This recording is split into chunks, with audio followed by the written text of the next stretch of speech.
Alors, bonjour les amis du boulevard du paranormal, de l'ufologie et de la science. Bon, aujourd'hui, je fais cette petite vidéo-là pour, en fait, dans le but de vous faire connaître un peu mieux en quoi consiste le réseau Hartmann. Vous avez entendu parler, j'avais fait un petit post là, très rapide là, à ce sujet-là qui concernait ce réseau-là et les miroirs, qu'est-ce qu'il en était par rapport à ça.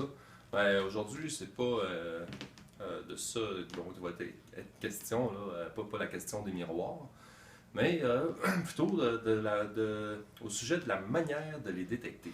Bon, premièrement, c'est quoi ce réseau-là? Ça consiste en des espèces de murs. En fait, c'est des murs d'énergie qui s'élèvent en haute altitude puis qui vont très profondément dans le sous-sol, vers le centre de la Terre. Et sont des murs d'énergie pathogène qui font tout un réseau là, qui englobe la planète entière, en fait. Donc, on, on pourrait en parler presque comme d'un réseau d'aspiration des énergies négatives. Donc, pour vous dire en quoi ça consiste, brièvement, bon, ce sont des murs qui s'entrecroisent dans le sens nord-sud, puis dans le sens est-ouest. Des murs qui ont à peu près de 20 à 21 cm d'épaisseur, qui s'entrecroisent toutes de manière perpendiculaire. Ben, pour la plupart, là, je ne rentrerai pas dans tous les petits détails concernant certaines anomalies là, géologiques là, qui changent complètement la configuration du réseau. Là. Ben, pour vous donner une idée, si vous voyez à l'écran ici, on voit, vous voyez, donc si ça c'est mon nord, donc direction du nord magnétique, donc le nord est par là. Alors, on a des murs qui s'entrecroisent comme ça, qui sont parallèles dans le sens est-ouest, et comme ça, dans le sens nord-sud, et qui, dans le sens est-ouest, ont une distance d'environ 2,5 mètres. Alors que dans le sens nord-sud, ils ont tous à peu près une distance de 2 mètres. Et, comme je vous disais, donc, ce réseau-là s'entrecroise évidemment à tous les 2,5 et 2 mètres. Donc, pour donner ce qu'on appelle des nœuds, on appelle ça les nœuds de Hartmann. Certaines personnes en auront certainement entendu parler. Donc, comme je disais, les murs comme tels sont pathogènes. Mais lorsqu'on a un croisement de murs, et qu'on appelle un nœud de Hartmann, alors à ce moment-là, c'est extrêmement pathogène. Alors, voici la façon dont on peut les détecter. D'ailleurs, c'est facile à créer ces instruments-là à la maison. Je ne sais pas si vous voyez ici sur la table. Donc, j'ai confectionné moi-même donc ce qu'on appelle ici, vous voyez, ça c'est ce qu'on appelle des baguettes de Hartmann ou antennes de Hartmann. Donc, l'histoire, c'est de prendre un bon vieux cintre, un bon vieux support à linge là, en métal, pas n'importe quel métal, autant que possible du laiton. Et puis, vous arrangez là, pour pouvoir avoir cette forme-là. Donc, avec des bonnes pinces, là, vous allez plier puis redresser le métal jusqu'à temps que vous obteniez à peu près cette forme-là. Pour que cette longueur-là, divisée par cette longueur-ci, donne environ le nombre d'or. En tout cas, pour les débutants, je suggère que ça donne le plus proche possible du nombre d'or, parce que sinon vous allez perdre patience assez rapidement. C'est pour détecter le réseau Hartmann. Donc, vous voyez ici, j'ai fait ça avec ce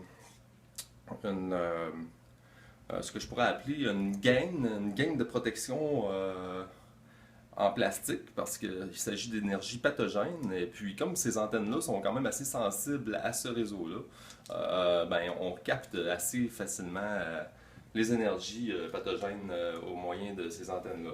Par contre, pour les débutants, moi, je suggère plutôt des antennes de ce type-là. Donc, avec un tube qui les tient comme ça, mais en métal, parce que c'est plus direct. Donc, vous êtes directement en contact avec l'énergie, évidemment. Malheureusement, c'est ça, pour les débutants, c'est ce que je suggère. Malheureusement, c'est pas bon, mais en même temps, vous allez devenir rapidement sensible au réseau. Vous allez vous placer à un endroit, vous allez vous asseoir un petit peu trop longtemps sur un mur ou encore plus dans un nœud, puis vous allez rapidement sentir qu'il y a quelque chose qui cloche, puis vous allez déduire qu'il s'agit de que vous êtes dans un des murs ou nœuds de Hartmann. Donc ça c'est une autre, c'est un petit peu plus petite. Donc le calcul est pas nécessairement juste ici. Ça c'était pour mes besoins. De toute façon, à un moment donné, vous allez voir que quand vous devenez plus sensible à la détection, vous n'avez pas besoin réellement des proportions là, avec le nombre d'or. Bon, ensuite, on a un autre instrument, mais en fait, ouais, c'est ça qui est l'instrument primaire, si on veut. Ça, c'est des instruments secondaires, en fait, les antennes. Voici ce qu'on appelle un lobe de Hartmann. Donc, le lobe de Hartmann, ici, se confectionne de la même façon avec un cintre en métal, un support métallique là, pour le linge. Puis vous arrangez pour que la distance ici, en fait non, que cette longueur-là, divisée par cette longueur-là, donne à peu près le nombre 1.618, soit le nombre d'or. Donc, alors, quand on veut détecter des murs de Hartmann ou des nœuds de Hartmann, en fait, on commence toujours par des murs autant que possible. On sert, pour commencer, du lobe de Hartmann. Donc, c'est pour ça que je disais c'est l'instrument primaire.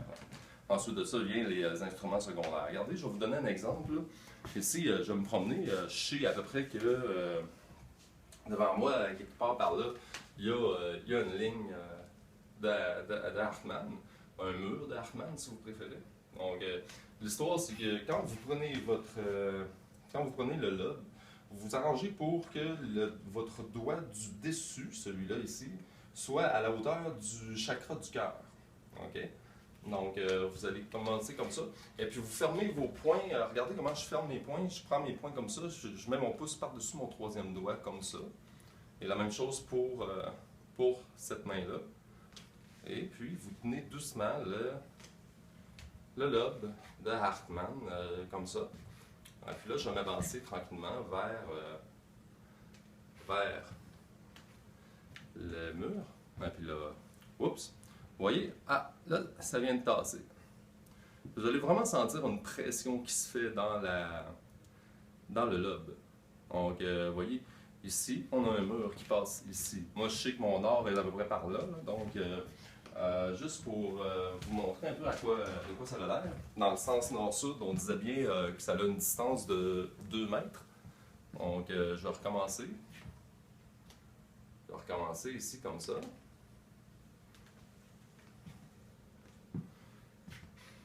Attendez un petit peu.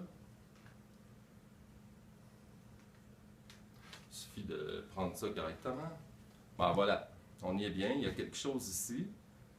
Environ là par terre. Donc, comme ça, je m'en viens. Je vais mettre un stylo par terre comme ça pour indiquer qu'il y a bien quelque chose ici. C'est-à-dire qu'il y a le début d'un mur. Normalement, ce mur-là, à peu près cette épaisseur-là. Donc, une épaisseur de 20 à 21 cm. OK? Maintenant, on va faire le test. Donc, justement, c'est à ça que ça sert les antennes de Hartmann. Ça sert à s'assurer qu'il y a vraiment quelque chose là. Donc, que je suis vraiment tombé sur quelque chose. Vous allez voir comment ça marche. Je vais être obligé de passer cette fois-ci à travers le mur. Donc, je vais approcher. Vous voyez comment je les tiens, mes antennes? Je les tiens comme ça, à peu près à la hauteur de mes épaules, puis à la largeur de mes épaules. Donc, comme ça. Donc, je vais avancer ici. Je vais m'assurer qu'il y a bel et bien quelque chose. Ah, ben oui, regardez, vous voyez, ça plie comme ça.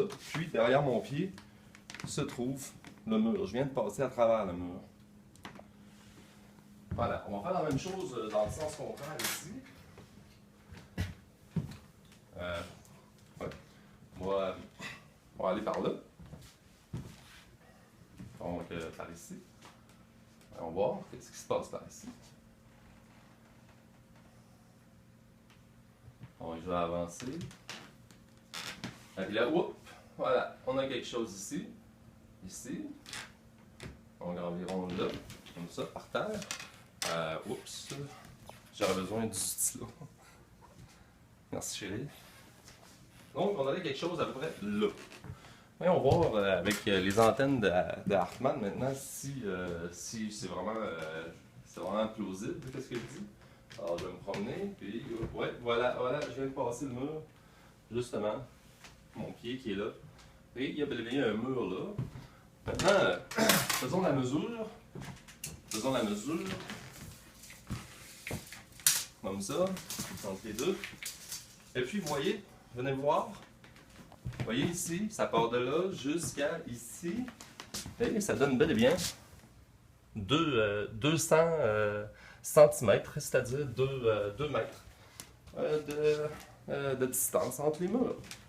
Donc, en gros, c'est ça. Puis, ce que je voulais dire à ce propos-là, bien, vos chambres, surtout parce que quand on dort la nuit, il ne faut pas passer trop de temps dans un mur et surtout pas dans un nœud de Hartmann. Ça va occasionner toujours certaines pathologies. J'ai déjà eu même des problèmes de cœur à cause de ça. Et en réorganisant ma chambre, correctement, avec le lit placé dans une zone neutre, vous voyez ici. Donc, vous essayez de placer votre lit dans une zone neutre. C'est possible même la tête alignée vers le nord, comme ça. Donc, le lit dans cette direction, la tête placée vers le nord, les pieds ici. Donc, si vous organisez comme ça pour avoir votre lit bien placé, bien orienté et dans une zone neutre, ben, vous êtes certain que, en tout cas, vous allez éviter tous les problèmes pathologiques que peuvent causer les murs et les nœuds de Hartmann. Voilà, c'est tout pour aujourd'hui. Merci.